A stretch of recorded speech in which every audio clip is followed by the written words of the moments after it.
একটা লেখা থাকবে না আর বাকি দুইটা লেখা থাকবে। এখানে হচ্ছে কোনটা থাকবে না, বুঝতে পারছেন? বাম পাশে কোনটা থাকবে না? উত্তরটা বলে দিলে বুঝতে পারবেন। আমাকে ডিটেইলস বলে দেওয়া তো উচিত না। আমি বলছি পাওয়ার পয়েন্ট ওপেন করলাম, পরে আমি 5টা স্লাইড দিলাম, নেওয়ার পরে বাম পাশে কি থাকে 1 2 উপর থেকে নিচে পর্যন্ত দেখা যায় না, 4টা স্লাইড বা 3টা স্লাইড দেখা যায়। ওই স্লাইডের উপরে দুইটা জিনিসের নাম লেখা থাকে, একটা থাকে না, এইটা থাকে না, সেটাই ঠিক চিহ্ন দেবে।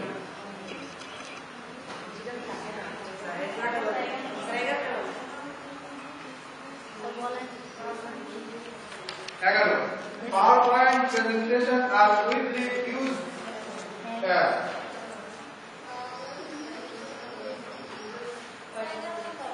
আমরা PowerPoint সাধারণত বিস্তারভাবে ব্যবহার করা হয় কি জন্য বা কি কাজে? ইউজ মানে কি? ব্যবহার।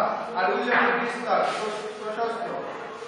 PowerPoint presentation আর widely মানে কি? ব্যাপকভাবে।